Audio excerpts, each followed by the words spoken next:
welcome to another episode of Great People TV with me, Ben Ibrahim. And no, you have not, logged on to the wrong channel. You have logged on to the right channel. I have with me, and we did not color coordinated, our new host for Great People TV. Don't worry, Hannah fans. Hannah is still here, but we're just alternating between Hannah and our new co-host of Great People TV, all the way from Hong Kong, but she also calls Canada home. I'd like to interview, or not say interview, welcome, should I say, Sylvia Friedman, aka Sil. Sil, how are you? And how's I'm everything in Hong Kong? Everything's great, and great minds think alike. You and I, we picked this random color without informing each other. So I'm really excited. Ben, you're going places. You're so talented, and we have an amazing guest today. So I'm super thrilled about what we're going to be talking about today, which is very prevalent throughout Asia Pacific and the world. That's right. I just want to take this moment to tell our audience a little bit about Sylvia. How I met Sylvia and her husband Matt is that Sylvia reached out to me about wanting to promote her book, and she was on Great People TV as a guest with her husband Matt for our Chinese New Year episode, which was the first Wednesday in February. And Matt and Sylvia are very passionate about trying to eradicate the slavery problem globally around the world, and with prostitution and young children and all of the above with women. It's a really emotional story. Please watch that that episode again. That was our Chinese New Year episode. Both have given up a lot in their lives, Matt and Sylvia, so others can live a better life. And because Sylvia has an amazing TV background, executive producer, documentary maker, award-winning documentary maker, she's a novelist, a TV presenter. She's got $1 million looks. So I just said, please, Sylvia, join us, and let's find great people to make them shine. And she just said yes. And Sylvia, thank you so much for being here. And we've got a great topic here today. It's about dementia. And Sylvia, please tell our audience all about our topic and all about our guest. Well, thank you for that really generous intro, Ben. I think you are really talented, and it's a privilege to be here. So about our amazing guest, Daryl Kho. He works in the TV industry regionally. He's Malaysian born and raised, and now lives in Singapore. He's the best-selling author of Mistbound, How to Glue Back Grandpa. And it's a fantasy novel for kids and families of all ages. And he wrote this to raise dementia awareness, to increase appreciation for the elderly in our aging society, as well as promote more family love.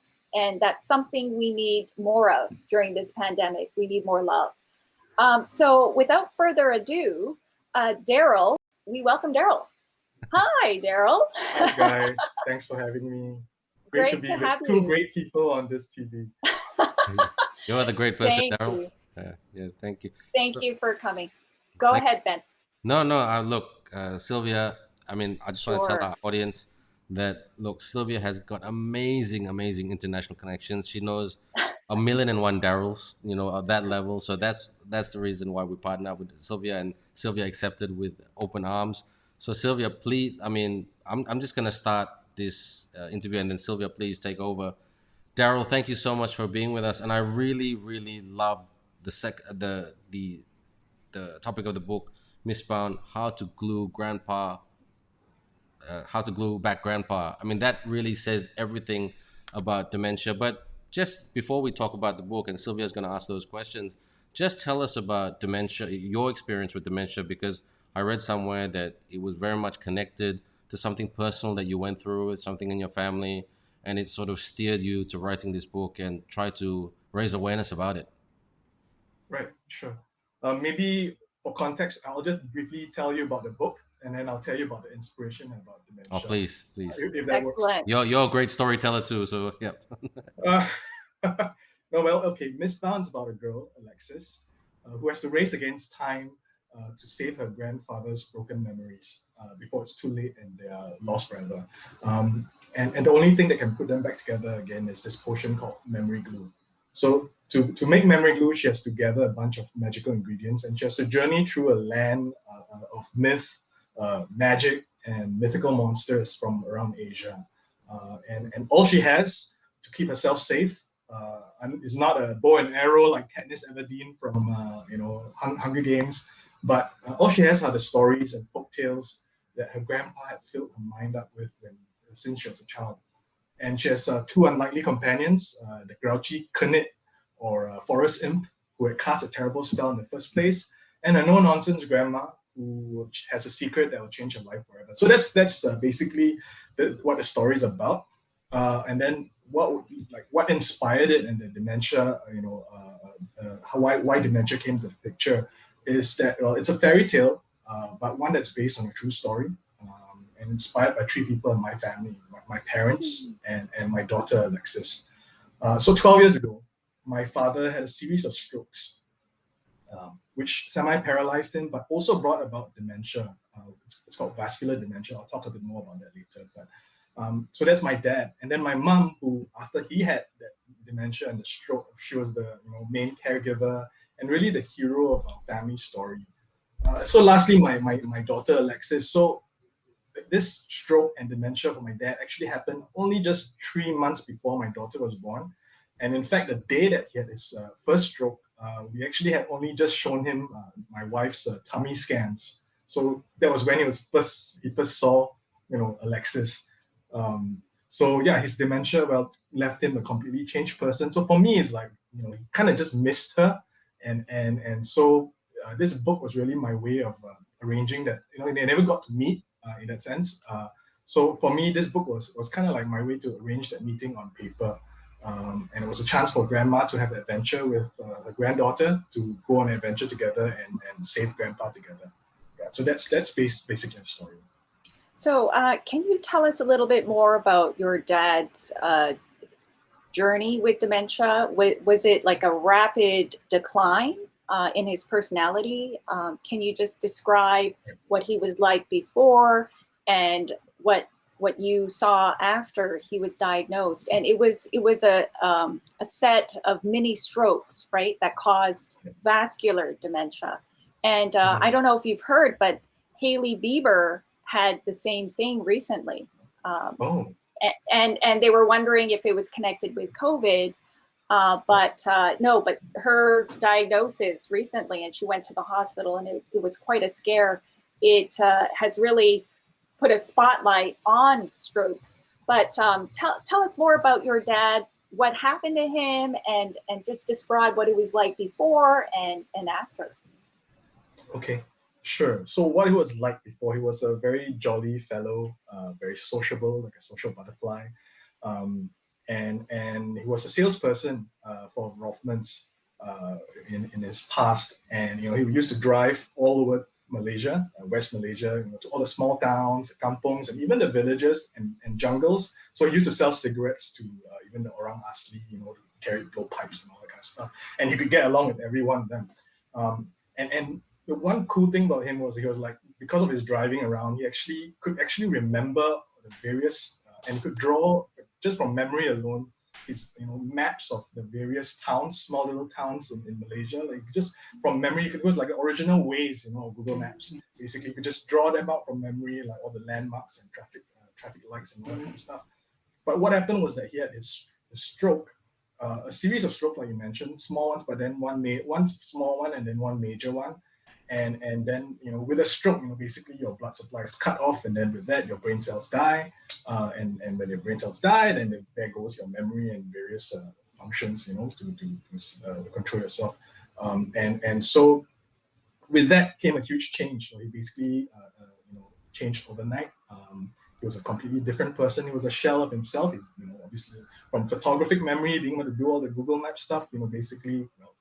Dementia is one memory loss, so that took away his biggest strength. And then from being so sociable, he then became withdrawn. He couldn't really interact. He couldn't remember my daughter's name or who my daughter was. In fact, he kept calling her his niece. So yeah, for me, when it first happened, it was quite major, and then it was a big shock for me because it was kind of like him, passing away without dying. It's how I put it. Oh wow, yeah, I've heard of that, because it's a loss of that person's personality, which is really jarring. Yeah. So how did your mom take it? How did Alexis? I guess Alexis didn't have a baseline. She didn't know who he was before. Hence, you were trying to explain what Grandpa was like in Mistbound, Exactly. your novel. Oh, yeah. Yeah. And I thought your personality kind of shone through, but I guess you and your father are so alike that no, I mean, are you two similar? I guess I aspired to be like him in that way. So yeah, he inspired me, and I tried to put, like you're right, I tried to put a lot of him into the book, and that was that was the actual reason for the book. So my daughter only knew him as the sick grandpa, and I wanted her to know him as the father that I knew, and how my mother took it. Well, she was a really tough, and she's a really tough lady.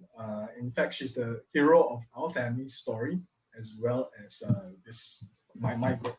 The story Mistbound. She's the hero there too, because she was his main caregiver. My sister and I both live in Singapore, and she and my dad are in KL. So basically, we are pretty useless. We're not there to really be able to do the day-to-day help. So she took all that on her alone. She, ferrying him, and she had a full-time job, so ferrying him from Oh, wow. sessions to session, acupuncture, rehabilitation, daycare classes, and everything. Pretty much on her own as well until we were able to get a helper. So yeah, that's my mom for you. Well, why do you think it resonated with so many readers?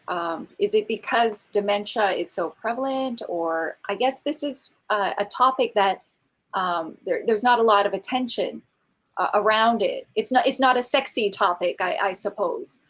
So I think your novel is one of the first to highlight dementia in a novel, right? So why do you think it resonated with so many people? Well, first of all, yeah, there's actually not much knowledge about it. And in fact, and those who know about it or hear about it, there's actually a lot of confusion about dementia as well. So, people hear about Alzheimer's, about dementia, what's the difference, and, all that stuff. And I think something that we increasingly need to know more of, because it's increasingly becoming a huge problem for families and for society. If you want, I can just give a quick explanation. Yeah, Please, that'd be yes, great. please. Yes. Yes, please. Okay. So actually, Alzheimer's is a subset of dementia. It's a type of dementia. So dementia is the umbrella term for a set of illnesses that lead to cell death, brain cell death, and memory loss, and all that kind of stuff. Of which Alzheimer's is the most common. So probably about 65% of cases, dementia cases, are actually Alzheimer's. So that's why I guess it's more famous in that sense. And vascular dementia is then the next most common. So that's about 25% of cases. So Alzheimer's is more like gradual. Usually, studies are still ongoing, but scientists think it's because of buildup of bad proteins in the brain, and then that lead to that cell death. While vascular dementia is more sudden, like I mentioned for my dad, caused by strokes, sudden oxygen cutoff, and that causes cell death. So, and then there are various other kinds as well. And to make it more confusing, you could get a mixture also. And then there's, like what you mentioned, there seems to be a link that they're studying between COVID and dementia as well. How you have the brain fog with long COVID. Mentioned Haley. Yeah, Haley Bieber. I wondered about her risk. You mentioned plaque, and I've heard of some friends say, oh, they avoid this food and that food because they don't want this to contribute, these foods to contribute to the building up a plaque in their brains.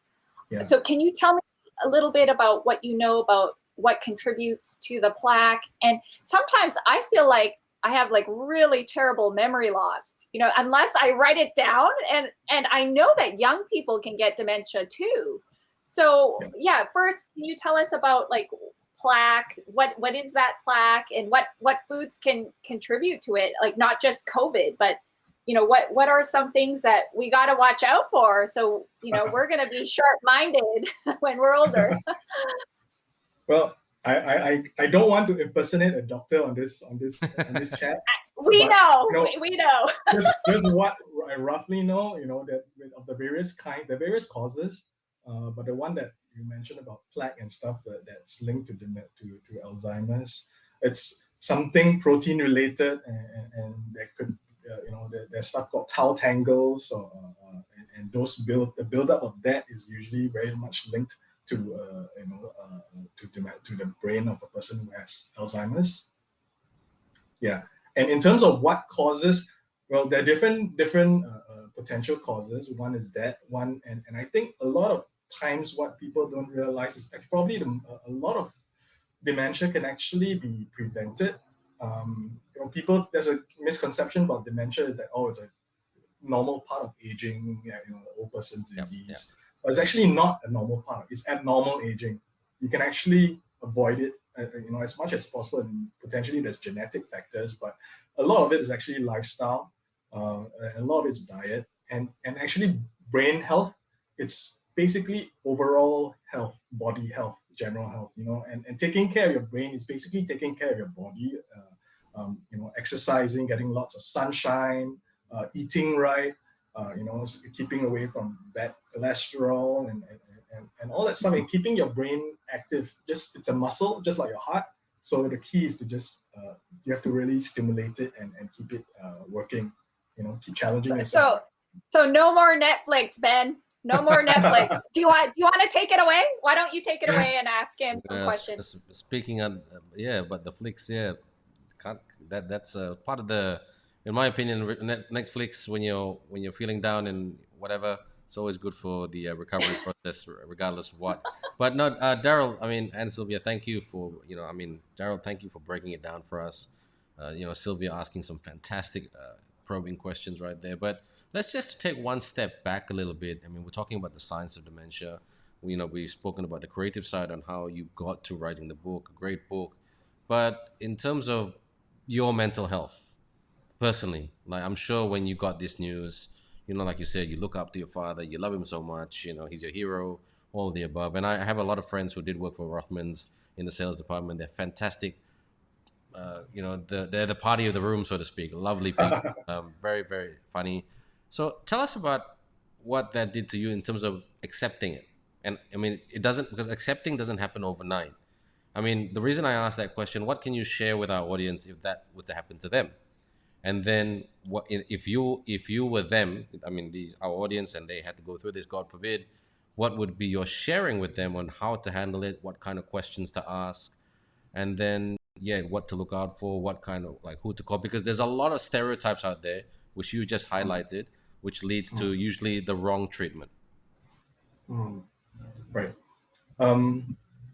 How I handled it, well, I guess I wrote a book, and that was my way of processing that grief of, at the time losing him mentally, and then finally losing him actually, because he eventually passed away from dementia or dementia related reasons. So the book was my way of processing that grief while creating that, I guess, the paper bottle of memories for my daughter.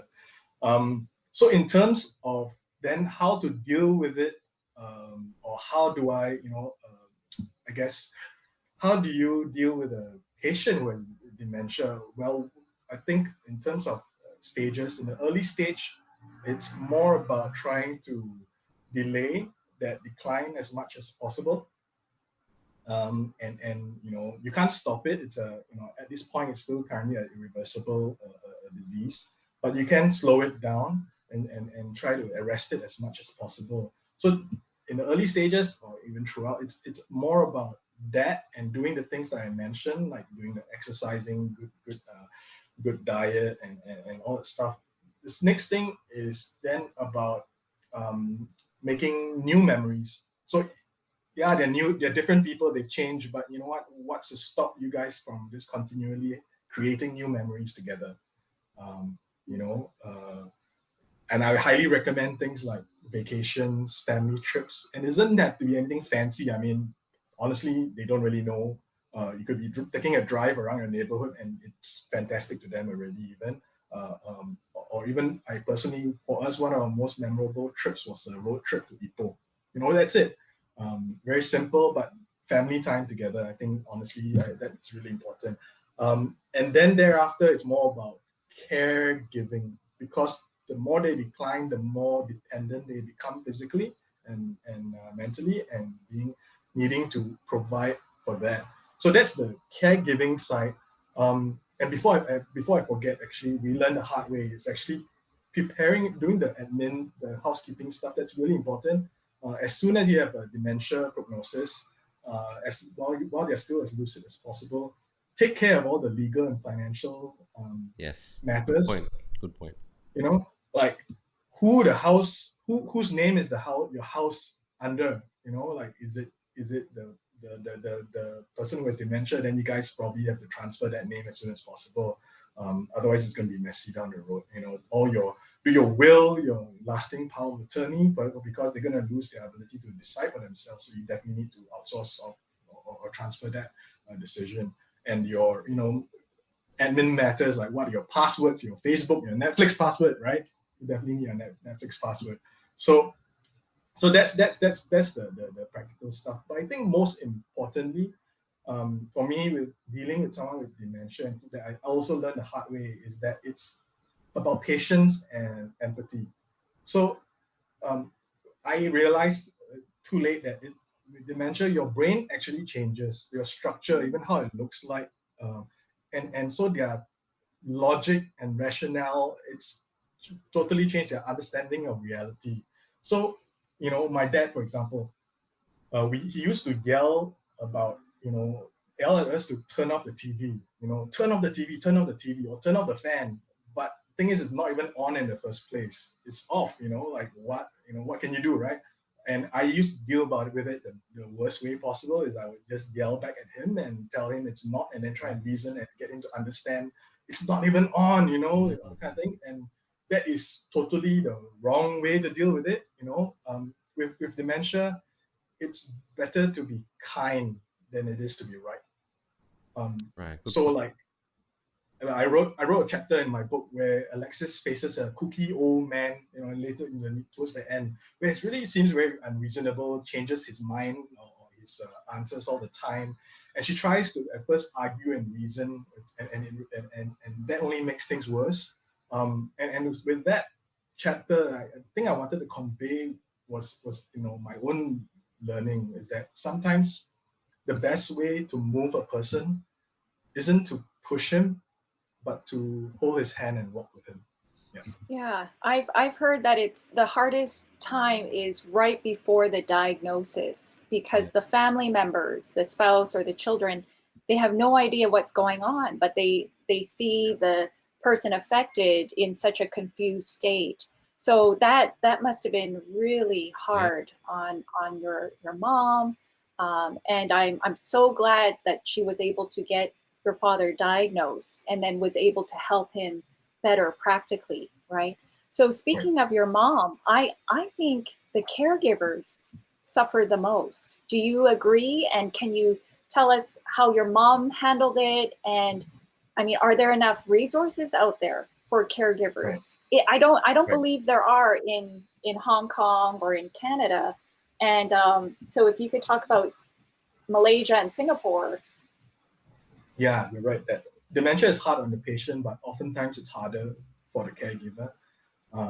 And I talked about how my mom was the hero of our story, and therefore in the book, and how she took care of him. So, maybe it helps to share some stats. So, according to I think John Hopkins University, dementia caregivers are 6 times more likely to get dementia themselves. You know, Oh, Oh, um, wow. yeah, it's a huge why? Why? That's stat, that is scary. because Also scary. oftentimes with how much the patient requires, or PWD, we call person with dementia, PWD, that the caregivers is become like a full-time job, that they forget to take care of themselves. So Oh. all the things that I mentioned that cause, or lead to or make dementia more likely. So things like lack of exercise, lack of bad nutrition, all those kind of things. So when you're a caregiver, you're more likely to be eating Maggie mee. You're more likely to be just not exercising. You're more likely to be stressed. Chronically stressed and continuously stressed. And so that's one thing. And the other thing is also the financial burden. So dementia is actually a very expensive and long-lasting disease that's incurable. So there's a huge cost that comes with it. Either real cost in terms of having to hire, a daycare center, having to hire a maid, having to buy supplements, medication, but also the cost of economic opportunity cost of your own time, your unpaid caregiving hours, informal caregiving, which is actually usually the case. Maybe more stats to share. So according to, let me just check, the Alzheimer's Association of the US, approximately 2/3 of caregivers are women, and half of which are daughters. What does that say? It tells you that sons are useless. So thank God I have a daughter. And caregivers of patients with dementia are twice as likely to say that they are stressed, financially, under pressure, and have poor health than other kinds of caregivers. So within the subset of caregivers, those with dementia are more likely to be. It's definitely no joke. Right. Wow. Yeah, it's like, have you heard of the sandwich generation, where the people in the middle are taking care of their aging parents and then their children? I mean, it's so challenging. We need more resources for people with dementia and that was my next question. Sorry, Sylvia, if I'm intervening. No, go for it. But I've only got two more questions to ask, and I'm just gonna roll it into one because Daryl is our star here, and he's spoken so well about it. And thank you, Daryl, for sharing such personal stuff. It's not easy, especially on Zoom. I mean, face to face is a lot easier, but on a Zoom, on an online chat, it's very challenging. And we really appreciate your authenticity on this. But the two questions that I would like to roll into one. I'm not being lazy. I just want to keep my sound bites tight as we have three TV people here. But you've spoken about the macro, the micro today, your effect on yourself, why you wrote the book, on Alexis, your mom, your dad, the whole 9 yards in your personal life. But let's look at the external factors. What more needs to be done? And this question, we ask this politicians. We ask this question to the politicians in the government all the time, and they give us, sorry to say, sometimes PR answers. Okay, so what, in your opinion, what more needs to be done? So like this can be addressed let's not talk global, let's talk on a regional level, Southeast Asia, because the mindsets of an Asian person versus a Western person is completely different. Okay, what more needs to be done? And in terms of the private sector, healthcare, NGOs, how massive of a part can they play to help solve or troubleshoot? I don't want to say eradicate, because it's going to be tough. It's always going to be there, but to really, really try to take care of the issues and move forward with it and develop it. Better care, so to speak. Right. I think just reversing to Sylvia's point earlier, which is also related. She talked about the sandwich generation. Dementia is like really climbing. It's projected to triple over the next 30 years, and a lot of it's because our societies are aging. Singapore, Malaysia, actually globally, elderly. The proportion of elders is going to double over the next 30 years, and in fact, in Singapore, it's going to triple. So more elders, and then our birth rates on the other side, at the end of the spectrum, are falling. So we're having less kids. So there are actually going to be less kids to take care of more elders, and more elders with more dementia. So you can see how socially it's going to be a huge problem that people or society just need to address soon enough. And in terms of resources, how I like to think about through this experience that went through is that I kind of realized that old age, in a way, is very much strong parallels with childhood, like with infancy. So like that's why they say old age is like the second childhood, right? You got to be careful when I have to be careful and remind myself to be careful when I say that also, because you need to respect elders as elders, and they are conscious also, and you don't want to belittle them. But I'm just saying conceptually, there's a lot of parallels between childhood and the elderly, not just those with dementia. And so, for example, why do I mean by that? So for example, when you're young, you need childcare, and then when you're older, you need elder care. When you're young, you have like perambulators, your prams. When you're old, then you need wheelchairs. That kind of parallel. So with that, maybe we have to change our lenses, because there's so many resources and attention that are skewed to the young, like, and maybe it's time to change our lenses and think, whatever that we make available or that we give to kids or babies, can we also provide it to the elderly? So what are some examples? Like, for example, entertainment, right? We have so many child-friendly entertainment. We have play gyms and all that. Why can't we have elder-friendly play gyms, for example? You have like child-friendly restaurants. Then in Japan, there's this restaurant called the Cafe of Forgotten Orders, or Mistaken Orders, one of those. And they employ old, like elders with dementia to work as their servers and their waitresses. And so oftentimes they get the orders wrong, and customers are expecting it, and that's part of it. You don't know what you'll get, kind of the draw that gives them employment, and it gives people entertainment. So the last thing I was thinking about in terms of entertainment is, like, for example, there's a Toys R Us or Babies R Us for kids. Why can't there be a Seniors R Us? A store that kind of sells, like stuff like activity sets like paint by numbers or home gardening kits. Love it. Stuff. Great idea. For their brain training games, exercises, or fashionable walking sticks. Why do walking sticks have to be so boring? It could be, why not one that's like neon, like glow in the dark at night, I love it. With an umbrella, Fantasy. Incorporated, stuff like that, or like cool wheelchairs, like Harley Davidson style. I don't know. Okay, so that's the entertainment side.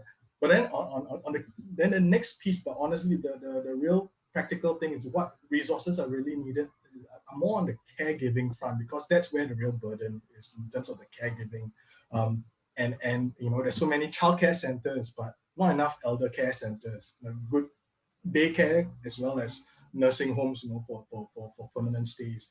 I think that's where a lot of the resources and funds need to be allocated to. It's helping to develop that. For us, when my dad had his illness, we had to get obviously it was not feasible to leave him in hospital, and it was not feasible to we really didn't want to leave him in a nursing home, and so we had to get a helper, basically a domestic helper maid. And it's I think especially in Malaysia, the process is really difficult getting a maid. It's so expensive. It's the price of a kanchil. Yes. How many people can afford that? But more and more people will need that kind of help.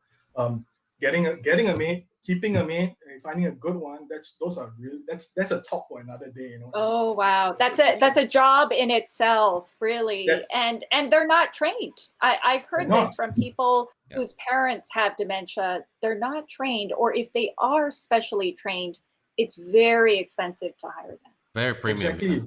Yeah. So that's where I think the most focus needs to be done on regulating the help and making costs more affordable.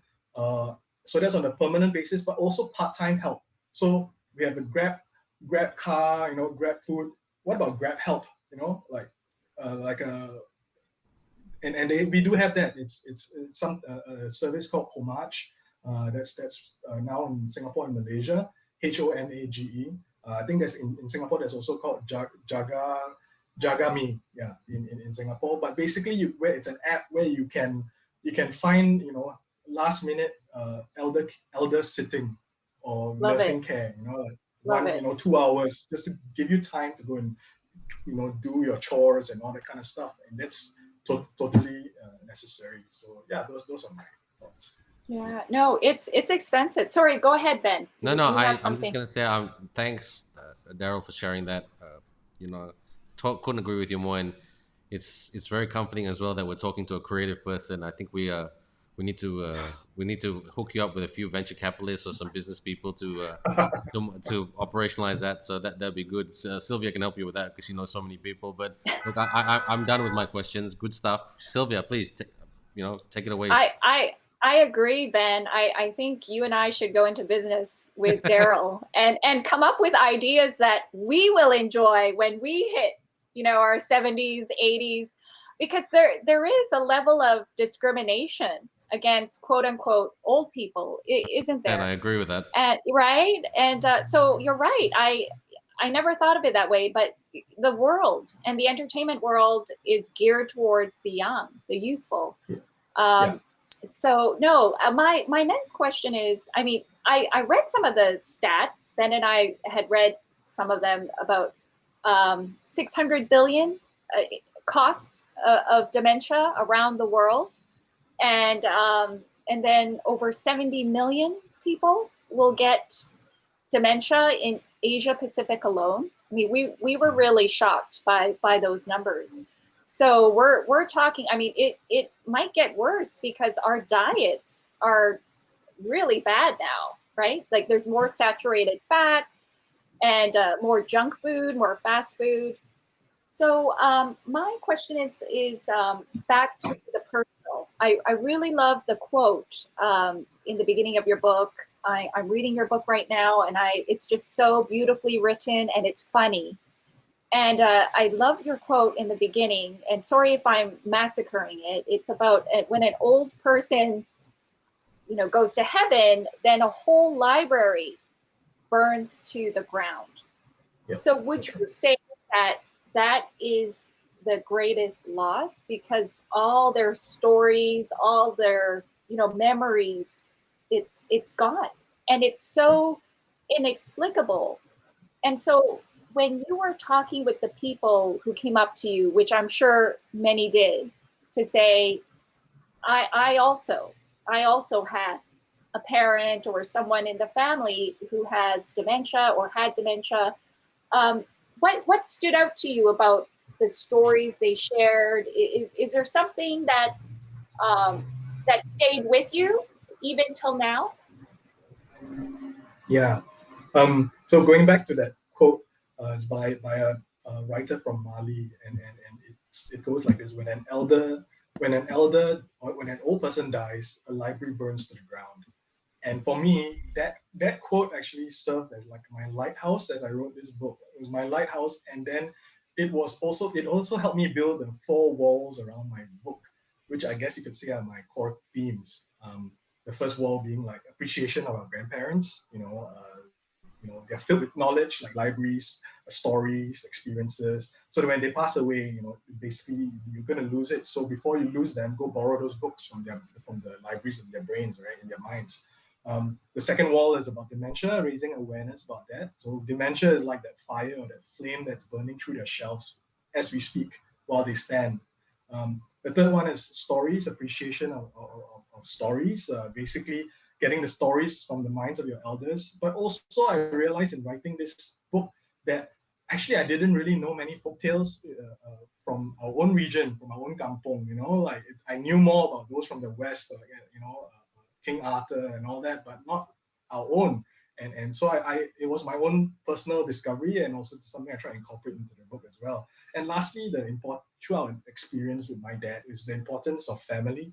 Despite all the funky magical ingredients to make memory glue, actually the real bonds, the real bonds are is basically family. Family is the real bonds that keep us glued together when everything, including our minds, become unglued. And then in terms of resonating, in terms of readers, yeah, I actually wrote this book not to do a dementia 101. I didn't. It's actually just a personal story for my daughter to take back to remember her grandparents by. But what was really cool was that in telling my story, somehow readers told me that it helped tell theirs as well. And I thought that was the coolest thing. So someone told me, I saw myself, it was her saying in a quote, like, I saw myself running alongside Alexis, trying to save my own grandpa. So, that I really appreciated that. Like, I definitely won't ever forget that quote. And some have told me it's a way for them to actually open up conversations with their kids about dementia. But beyond dementia, a lot of bookstagrammers who did book reviews, they actually posted the reviews along with their own grandparents' photos. So, it's in reading the book, it helped them appreciate and cherish their own grandparents better. And sorry, lastly, what was really cool was when grandparents bought the book for their kids. For example, I guess it's their way of saying, "Hey, don't forget me when I'm gone." Wow. That's such a beautiful impact. And my aunt has dementia. She's in the early stages. And just hearing you, I want to encourage my cousins to write down her stories. And I've tried to do that with my mom and dad. I ask them even the names of, my great grandparents, which I don't know because I only know them as great grandma and great grandpa. But I need to write these things down. And I'm also going to lay off the Netflix and do a crossword puzzle and start reading after this. So I'm so thankful. Ben, I don't have any other questions. Over to you. No, perfect timing, Sylvia, as always. But I mean, I just want to share this story with you both because we're all creative people in some shape or form here. Sylvia sharing the story with her auntie. Daryl, you shared everything really. And I have been arguing with my daughter Kyla, who's I think she's a little bit older than your daughter, Daryl. I just been harnessing at her, and her mom's backing her up a little bit, but I've just been harnessing her. I said, for the reason of this conversation, I want her to write a diary. Yeah. Okay. So no joke. I've been cracking at her every day. Please, even if you just draw something. And Sophia's giving me a funny look right now. Sophia's my wife, so she said so I said like that. I don't care if you draw something. And it was her birthday on the not long ago on the 21st of March. She said, Dada, do I have to write it or draw it? I said, what? I said, for diary. For your birthday, write it. Because you never know. You never know when you want to look back on these memories and say, hey, how was my 9th birthday? What did I do that day? And all of the above. Okay? So that's wise. What I want to share from what I take from this conversation is memories. Hashtag memories. I mean, Daryl, Sylvia, wouldn't you agree? Absolutely. And your memories too. You must pass it down and write your book, Ben. Yeah, you've got a book. You've got a book to write. One, yeah. So it all starts. So no, I think dementia has really, really given us all that. I mean, Daryl, thank you so much for going behind the book and telling us what we don't know. And our love and hugs, virtual hugs to your family. Virtual hug. Virtual hug. We'd be doing it in person. Yeah. So what's that? Apparently, I've been banned from doing that, so I won't do that. So I didn't do that so much.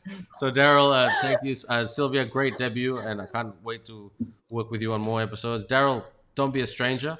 You've got more stories to tell. Do you got a copy of the book there? Can you show it to us? Yeah. You know what? You can even cut this out if there's no time limits. But I thought it would be appropriate to just close with a little piece from my book. Oh, please. Why not? Which and in some context is when I wrote it, it kind of depicts how I felt when my dad was deteriorating more. So whenever I looked at him, he had a glazed look about his eyes. I was wondering whether he was still inside. And I just want to make no mistake, the book is not about doom and gloom. It's actually a very hopeful, very fun book and funny book. But there are certain scenes where I try to pepper in a bit of our experiences. So here goes. Slowly but surely, Grandpa was getting worse. You could tell by how often the thunderstorm struck. Thankfully, today was a good day. Today, Alexis had a gloriously uneventful session spoon-feeding her grandfather lunch. The best part, when he smiled at her and said, "Thank you." Her heart skipped with joy and did cartwheels in her chest. "You're most welcome, Grandpa. Do you remember who I am?" She stared at him hopefully. The old man looked right at her and then right through her. Alexis sighed and continued gazing at her grandfather's face. His eyes were glazed over. Was he still in there, somewhere? Eyes, she had been told, are windows to the soul. Were his windows just misted over? Was Grandpa actually inside, standing behind the clouded glass, knocking back at her, calling out to her from behind the fogged up frames? Or instead of a window, was he underwater, trapped beneath a frozen lake, desperately trying to break through the layers of ice? Was he struggling, reaching out to her, a distant murky shadow from the surface out above? Was he gasping for air? Was he shouting for help? Scratching, clawing, banging from behind those misted windows from where no one could hear him scream? Was Grandpa already broken? Had he already drowned? Alexis shivered. No, I refuse to believe that. You're still in there, and we are going to pull you back out. That is Beautiful. and a few tears coming down my eye there. So forgive me for that. I don't cry much, but that one is yeah, wow. Wow. So Wow. Thanks for listening. yeah, no, Thank always, you. always. Thank you for coming on the show. Thank you for coming on the show, Daryl. Sylvia, thanks for making this connection.